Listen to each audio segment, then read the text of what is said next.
Halo semuanya, selamat pagi, salam jumpa, salam sehat untuk kita semua. Selamat bertemu kembali dalam video pembelajaran ini bersama saya, Dina Pinel Habiahan, kelas 4, semester 6, Prodi PGSD, Universitas Katolik Santo Thomas, Medan.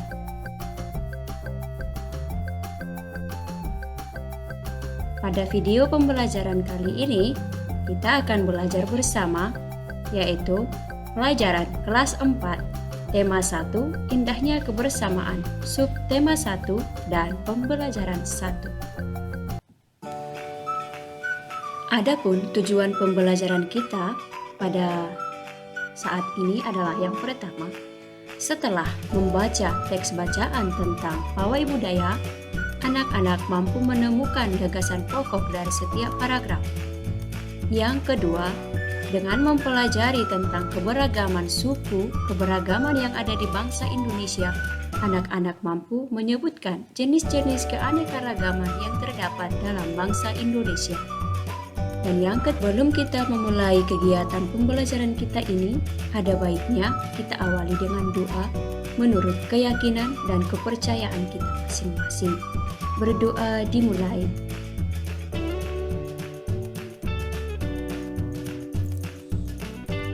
Berdoa selesai.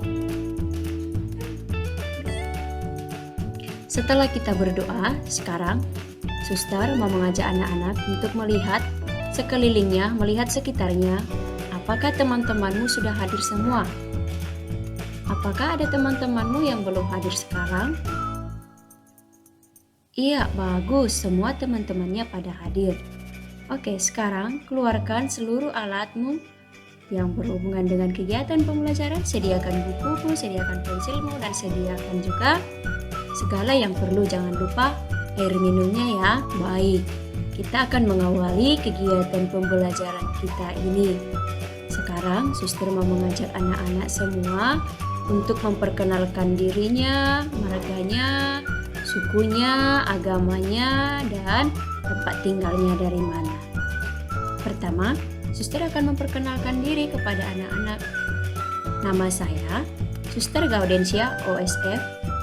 Saya berasal dari suku Batak. Agama saya Katolik dan bahasa sehari-hari saya adalah bahasa Indonesia dan bahasa Batak. Bagaimana dengan anak-anak? Iya, ada yang berasal dari suku Karo, ada yang berasal dari suku Simalungun, ada yang berasal dari etnis Tionghoa, ada juga yang berasal dari Pak. Bagus. Itu artinya setiap kita memiliki suku yang berbeda, bahasa yang berbeda, dan agama yang berbeda. Nah, perbedaan yang ada di antara kita itu adalah salah satu kekayaan bangsa Indonesia.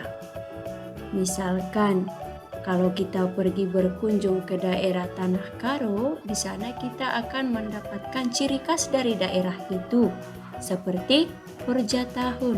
Perja Tahun itu sama halnya dengan pesta panen yang dilakukan setiap kali 1 tahun.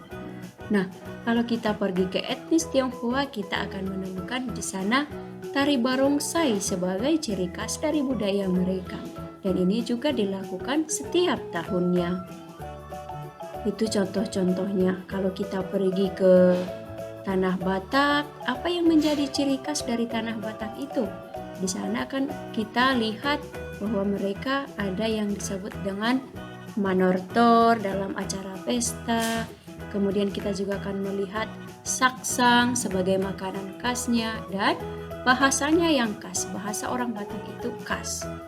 Itu yang kita temukan kalau kita berkunjung ke daerah Tanah Batak. Setelah kita mengetahui adanya keanekaragaman budaya, perbedaan di antara kita, bagaimana cara kita untuk menghargai perbedaan-perbedaan yang ada di antara kita? Nah, sebelum kita menemukan perbedaan-perbedaan itu dan sebelum kita tahu belajar bersama tentang langkah-langkah yang harus kita lakukan untuk menghargai perbedaan itu, Suster mau mengajak kita untuk membaca teks ini. Dan setelah membaca teks ini, anak-anak harus mampu untuk menemukan gagasan pokok dari setiap paragraf yang kita baca. Baik, kita akan mendengarkan teks bacaan yang berjudul Pawai Budaya. Pawai budaya sangat menarik bagi warga Kampung Babakan. Pawai ini selalu menampilkan keragaman budaya Indonesia. Udin dan teman-teman tidak pernah bosan menanti rombongan pawai lewat.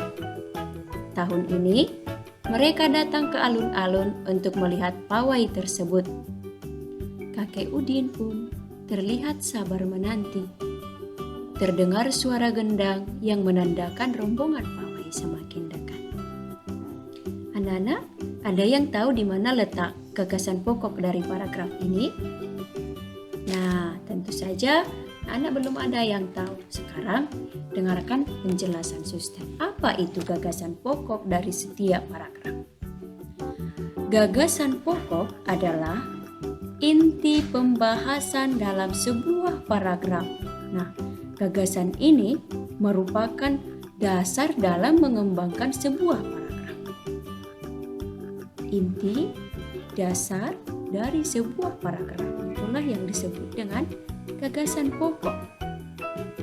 Adakah langkah-langkah yang harus kita gunakan untuk menemukan gagasan pokok atau gagasan pendukung dari setiap paragraf itu? Ada 4 langkah, ada 4 cara untuk menemukan gagasan pokok dari setiap paragraf. 1. Bacalah teks itu dengan seksama. Kemudian yang kedua, temukan apa yang menjadi kalimat utama dari paragraf tersebut. Yang ketiga, temukan unsur inti dan kalimat utama. Yang keempat, unsur inti kalimat utama meliputi subjek dan predikat. Nah, kalau seperti itu, coba kita lihat paragraf pertama dari Pawai Budaya. Mana yang menjadi gagasan pokok? Iya, betul sekali. Gagasan pokok dari paragraf yang baru suster baca, paragraf pertama ini adalah terdapat di kalimat pembuka, yaitu Pawai budaya sangat menarik bagi warga Kampung Babakan.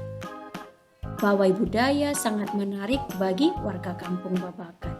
Demikian selanjutnya untuk mencari gagasan pokok dari setiap paragraf.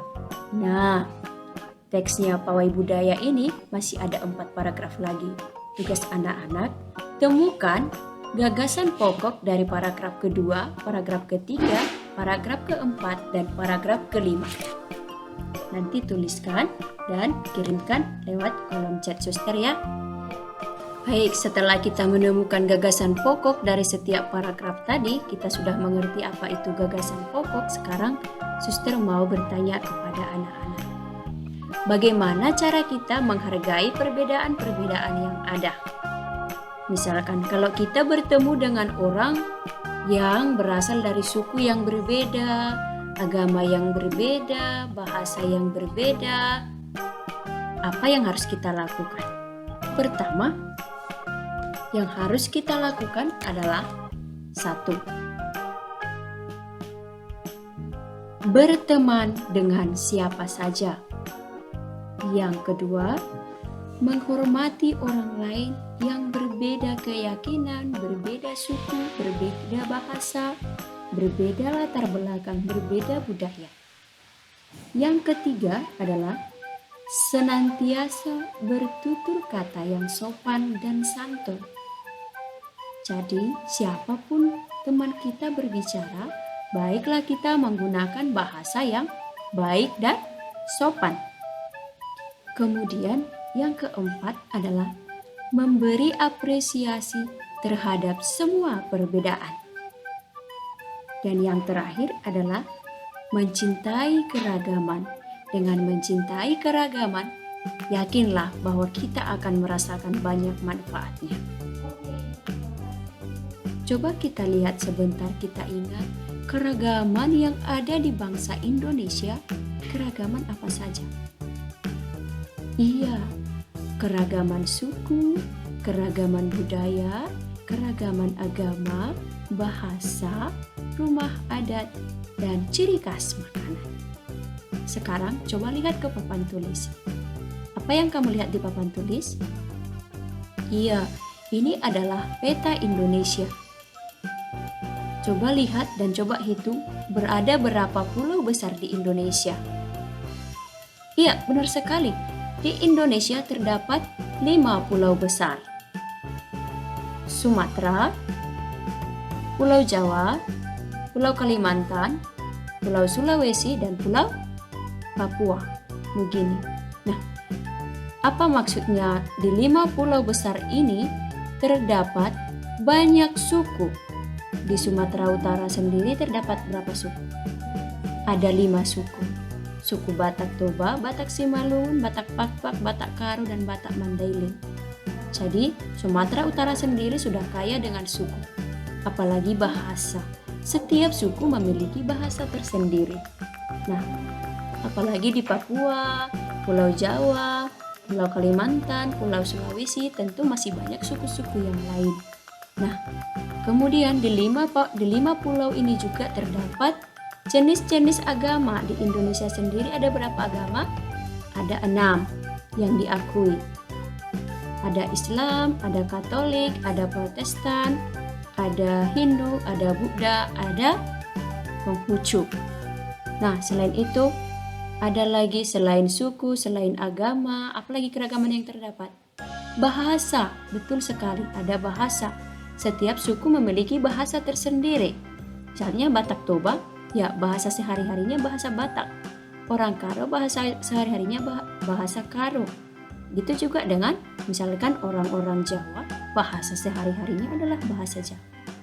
Selain itu ada ciri khas makanan setiap daerah. Kita pergi ke Tanah Batak, kita akan bertemu dengan saksang.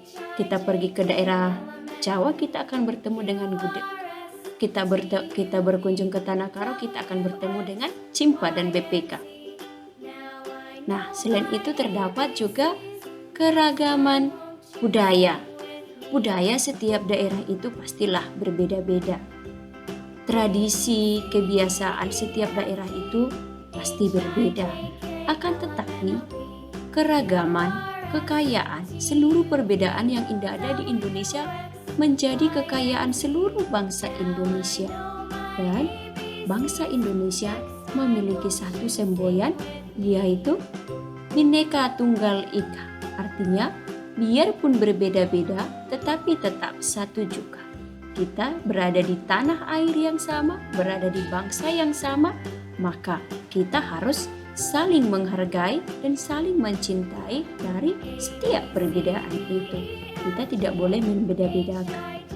Kita juga tidak boleh berteman hanya dengan satu suku, satu agama, satu bahasa, atau satu budaya, melainkan kita berteman dengan semua orang tanpa membeda-bedakan. Nah, selain itu, apakah anak-anak masih ada yang ingat jenis keragaman yang ada di Indonesia? Selain agama, suku, bahasa, budaya, dan ciri khas selain dari yang 5 ini masih ada? Iya, benar sekali bahwa di Indonesia itu terdapat juga jenis-jenis aneka ragam alat musik. Siapa yang bisa menyebutkan salah satu jenis alat musik dan sebutkan bagaimana cara memainkannya dan berasal dari mana alat musik tersebut? Iya, benar sekali nak. Angklung. Angklung itu cara memainkannya digoyang, dan angklung ini adalah alat musik yang berasal dari Jawa Barat. Kemudian yang kedua, iya, salua. Salua itu adalah alat musik dari Sumatera Barat, dan cara memainkannya adalah di tiup. Ada lagi? Iya, gendang. Gendang itu juga ada dari Sumatera. Cara memainkannya dipukul.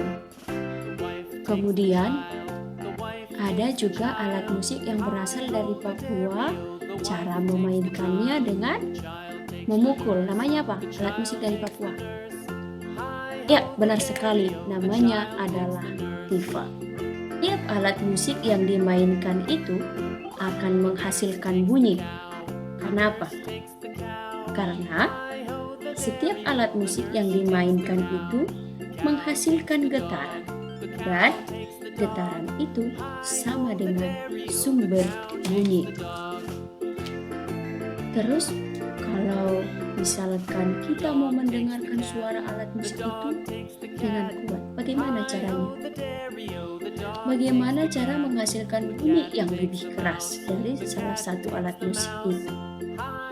Caranya adalah dengan memperbanyak jumlah getaran setiap detik. Dengan menambah jumlah getaran setiap detik, maka kita akan mendengarkan atau jenis alat musik tersebut akan menghasilkan bunyi yang lebih keras. Ada yang dipercepat volumenya, atau kalau alat musik yang dipukul, bagaimana caranya supaya kedengaran kuat? Ya, dipukul kuat dan semakin cepat. Begitu juga alat musik yang lainnya.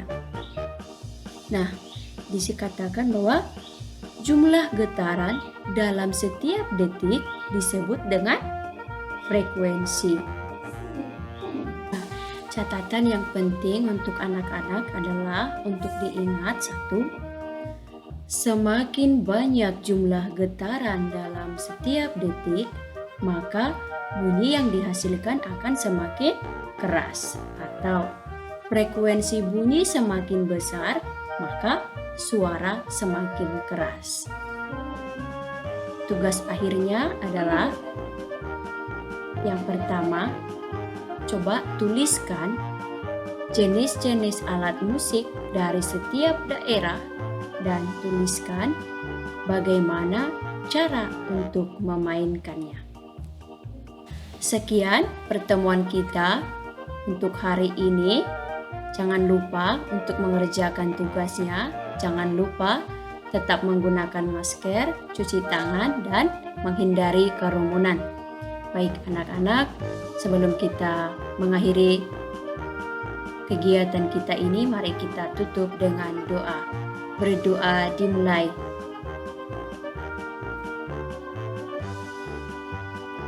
Berdoa selesai. Oke, selamat siang, selamat jumpa, dan terima kasih atas kebersamaan kita dalam kegiatan pembelajaran ini. Salam sehat dan salam sukacita.